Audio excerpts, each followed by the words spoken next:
คันว่ารถก็รถเก่าๆสมัย1960พุ่นเอามาแปลงขี่เอามาใส่รถแล้วก็แกรถนี่วาดภาพเห็นละติอันนั้นแหละอยากกีดกันประชาชนอยากข่มหัวประชาชนไว้ตัวประชาชนอดอยากบัดตัวเองสแตกอิ่มนางอิ่มกินอิ่มพี่เดนกัสโลกทั้งไอ้ทั้งน้องจนตายเบิดแล้ววันนี้หมอผู้ใหม่ขึ้นมานี้กสิเฮ็ดไปแบบเก่าอีกมันเป็นหยังแหละครับมันเป็นประชาธิปไตยมันจะตายบ่เห็นประชาชนอยู่ดีกินดีบ่ได้ซั่นบ่เห็นเขามีสิทธิเสรีภาพแล้วสิตายซั่นบ่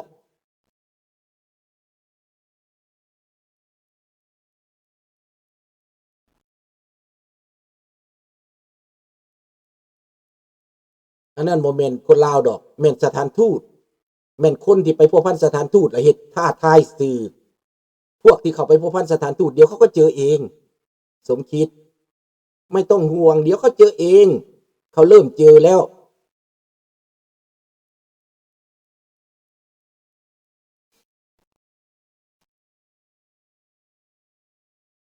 เห็นบ่เดี๋ยวนี้เขาประกาศรีโวกเรื่องสัญชาติที่จะถอนสัญชาติพากันห้องโหสังกะแล้วเดี๋ยวนี้พากันห้องโหสังกะแล้วข้าพเจ้าว่าแต่ก่อนหัวขวัญข้าพเจ้าว่าพี่น้องเอ้ยพากันต่อสู้เพื่อบ้านเพื่อเมืองเฮาเด้อคันได้กลับเมื่อก็มีเกียรติศักดิ์ศรีเดี๋ยวนี้กลับขึ้นไปเป็นข่อยขามาไส้ของเผด็จการเป็นแนวไหนล่ะเป็นแนวไหนถ้ากลับขึ้นไปบ้านเมืองเป็นประชาธิปไตยมันก็พอกลับได้บ้านเฮาเมืองเฮาพี่น้องเฮานี่เห็นบ่ล่ะเพิ่นบ่สนเพิ่นหัวขวัญสิต่อสื่อไปเฮ็ดหยังเพิ่นว่าอยู่อเมริกานี่ก็ดีแล้วบัดเอาคักๆพวกที่เว้าแบบนั้นแล้วเจอเองในบัดนี้ย่านในบัดนี้พากันลี่ในบัดนี้บางคนบ่ได้ฮอดสัญชาติมีแต่บัตรเขียว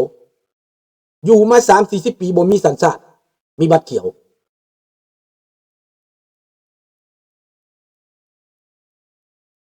นี่แหละความประมาทเป็นจังได๋ก็บ่ได้ซ้ำเติมกันแต่ว่าเจ้าประมาท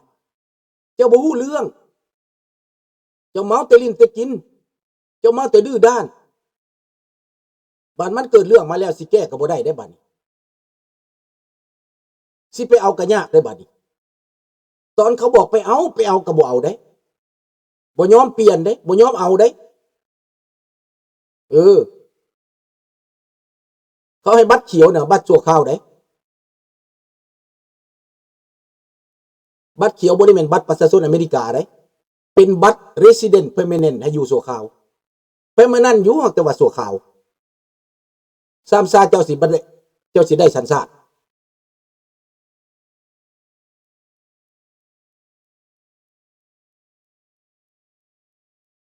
ก็ย้อนมันไดโนเสาร์เต่าล้านปีนี่แล้วเขาก็บ่ได้สมน้ำหน้าข้าเจ้าดอกท่านวิรชนแต่เวลาข้าพเจ้าเว้าเขาหัวขวัญข้าพเจ้าว่าระวังเด้อพี่น้องผู้ใดประมาทนะข้าพเจ้าไปเห็นอเมริกาข้าพเจ้าถามบางคนโอ้บ่สนใจน้ำบัตรสัญชาติพุ่นน่ะข่อยได้แนวละได้บัตรลาวนี่แหละอยากเมื่อก็เมื่ออยากมาก็มาถือบัตรลาวนี่แหละเพิ่นว่าเพิ่นยังมีพาสปอร์ตลาวอีกได้บางคนน่ะเมื่อลาวเฮ็ดพาสปอร์ตลาวอีกได้พอเพิ่นบ่ได้ตัดสัญชาติเด้เพิ่นเป็น resident เป็นมานั่งเป็นลาวอยู่เพิ่นเมื่อเอาบัตรลาวได้ไม่เฮ็ดใบแลกเกิดอยู่ลาวพุ่นได้บัดนี้ใบแลกเกิดลาวพุ่นน่ะมันบ่มีประโยชน์ได้บัดนี้ในอเมริกาน่ะเขาถือว่าเจ้าบ่แม่นลาวได้บัดขนาดพวกมีสัญชาติแต่มีปัญหาเขาก็ยังสิเอาเรื่องเด้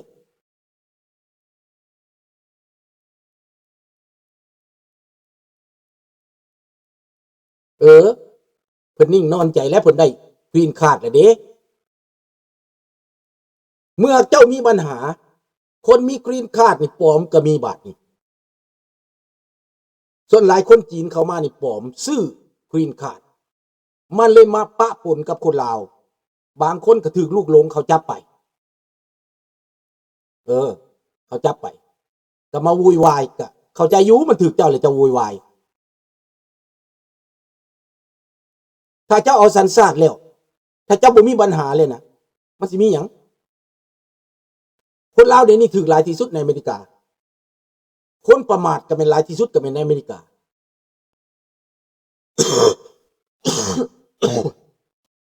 ข้าพเจ้าเคยเว้าแล้วว่าข้าเจ้าหัวขวัญคนเว้าเรื่องบ้านเรื่องเมืองหัวขวัญคนเว้าเรื่องการต่อสู้คนลาวในอเมริกาหลายคนหัวขวัญ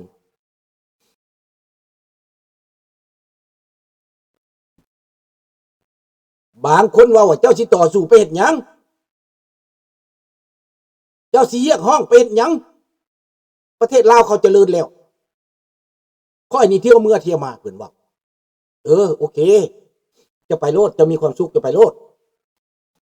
จะไปมีบางคนที่ว่าแบบนั้นไปแล้วตายก็มีเขาใส่ยาเบื่อเขาเอาน้ำแข็งกันน้ำกรดใส่น้ำแข็งเอาน้ำกรดเห็นน้ำแข็งแล้วมาใส่เหล้าเพิ่นกินตายเขาใส่ยาเซียนิอสใส่เพิ่นตายผู้ใดที่เพิ่นโปภาวะบางคนก็ใส่ขาดใส่กุดมามันเกิดขึ้นมาหลายแล้วเรื่องนี้นะแต่ว่าปิดบังกันเด้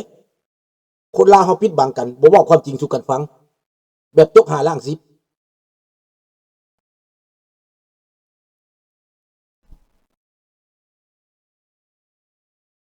ดังนั้นเป็นหยังเขาจังแน่ใส่คนหัวดำคนเม็กซิกันกับคนหัวด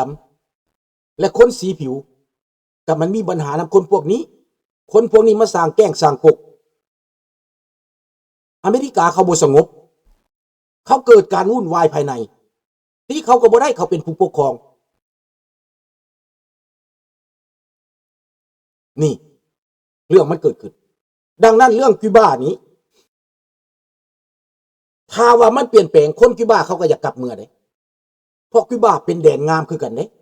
ทะเลก็งามประเทศบ่มีอุตสาหกรรมหลายเป็นดอกดอนที่งามเด้คิวบาได้น้ำก็สะอาดมีแต่ขาดไฟฟ้าขาดรถขาดการคมนาคมเท่านั้นซื่อๆอาหารการกินก็ดีอยู่คิวบามีบ่อนปลูกบ่อนฝังหลายอยู่บ้านนอกบ้านนาก็มีดังนั้นถ้าได้ความเจริญไปจากอเมริกานี่มันก็เจริญขึ้นแป๊บเดียวขนาดเกาะฮาวายก็ยังเจริญเนาะแม่นบ่เกาะฮาวายน้อยๆนะอันนี้คิวบาเกาะบางใหญ่นึงขนาดเกาะฮาวายน้อยๆก็ยังเจริญก็คือเบิ่งดูพี่น้องดังนั้นคิวบานี้มีโอกาสเจริญพี่น้องถ้าว่าหลุดจากระบอบคอมมิวนิสต์เผด็จการแล้วประเทศคิวบาจะเจริญ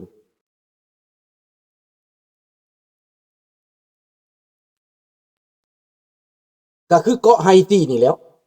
เป็นหยังมันจะบ่เจริญเกาะไฮตีน้ำก็งามน้ำก็สะอาด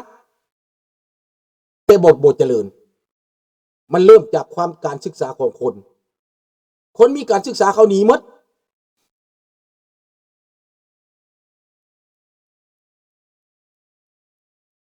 เขาหนีหมดเขาหนีไปอยู่อเมริกาเขาหนีมาอยู่แคนาดาหมดคนมีความรู้พวกด็อกเตอร์พวกปัญญาชนหนีหมดเหลือแต่คนกึกหนังสือเหลือแต่คนเป็นโจรเป็นเหี้ยมเป็นโหดนั่นอันนี้แหละพี่น้องดังนั้นเรื่องทั้งหมดนี่นะถ้าคิวบามันเปลี่ยนไปถ้าอิหร่านเปลี่ยนไปข้าพเจ้านี่ดีใจเด้คันมันประเทศนี้เปลี่ยนดีใจในเวเนซุเอลาแล้วมีโอกาสแล้วมีโอกาสหลุดพ้นจากการกดขี่ข่มเหงแล้ว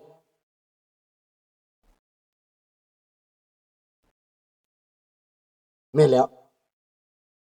มันงามทะเลเขางามเป็นบ้านบ่อนพักผ่อนคนอเมริกาบ่อนบ่อนพักผ่อนคนแคนาดาถ้าประเทศนั้นที่ข้าพเจ้าบ่ไปคิวบาก็ย้อนมันเป็นคอมมิวนิสต์ เขาจ่ายปิโยนให้ข้าพเจ้ายังบ่ไปได้ลูกจ่ายปิโยนให้บ่ไปข้าพเจ้าบ่ไปคิวบาได้อาหารการกินบ่พอคนทุกข์ยากไปเห็นความทุกข์ความยากของคนถ้าหากว่าเปิดเป็นประชาธิปไตยคิวบาจะเป็นบ่อนหาเงินหาคำคิวบาจะเป็นบ่อนท่องเที่ยวหลายที่สุดคนคิวบาก็สิกลับมาคนอเมริกาก็สิไปเที่ยวคนแคนาดาก็สิไปเที่ยวบริษัทลงทุนก็สิเข้ามาคืนเวียกงานก็สิหลายขึ้นนี่ความดีของมันจากประชาธิปไตยมันเป็นแบบนี้มีผู้ใดแน่บ่เห็นดีนำในการเปลี่ยนแปลงของคิวบาหรืออยากให้คนคิวบานี่เป็นคอมมิวนิสต์อยู่แบบนั้นบ่คิวบาก็เป็นโมเดลของลาวแดงนั่นแหละเกาหลีเหนือก็เป็นโมเดลของลาวแดงมันเอาแต่แนวบ่ดีได้ลาวแดงนี่นะมาเป็นตัวอย่างได้แนวดีมันบ่เอาได้ตามันบ่เห็นได้ตามันบอดได้ตาบอดแจ้งได้พวกลาวแดงนี่นะมันบ่เห็นหุ่งมันบ่เห็นหุ่งจักดีความดีความงามน่ะบ่เข้าใจ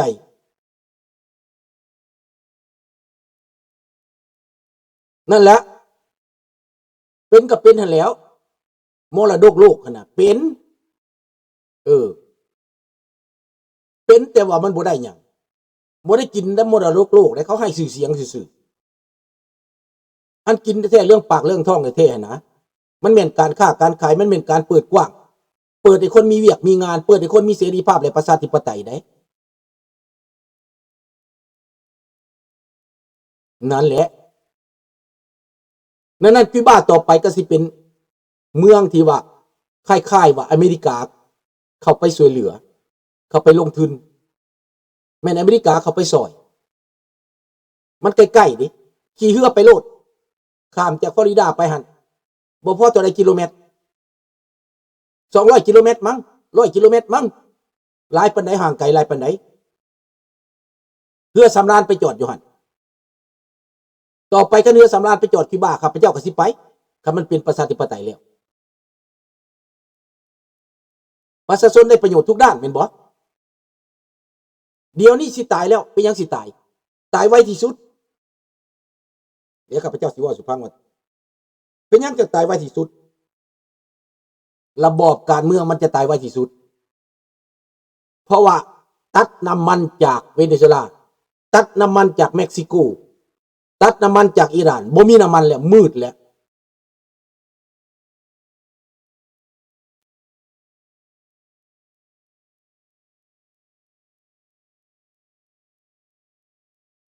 มันมืดเลยเด้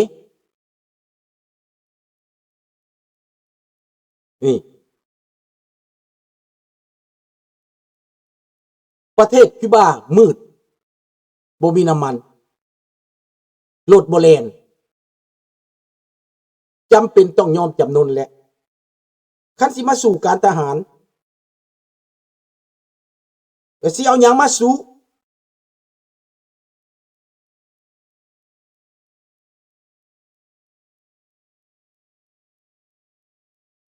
พี่น้องคิดว่ามันสิสู้ได้บ่คิวบาสิสู้รบกับอเมริกาได้บ่หึสิทนต่อการกดดันอเมริกาได้บ่พี่น้องคิดเบิ่งดู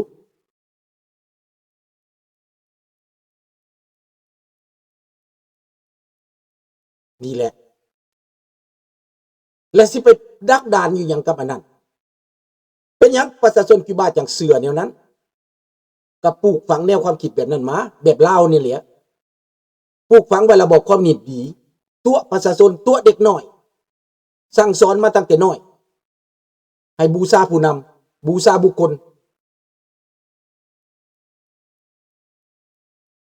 นี่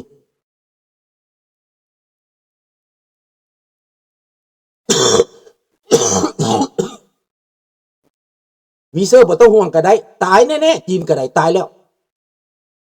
เดี๋ยวนี้เกิดศึกภายในจีนก็ได้รัสเซียก็เกิดศึกภายในกุดก่อนลงบั่นทอนลงบักสีนี่ก็จักสิรอดหรือบ่รอดลูกน้องของนายพลช้างอันนั้นน่ะ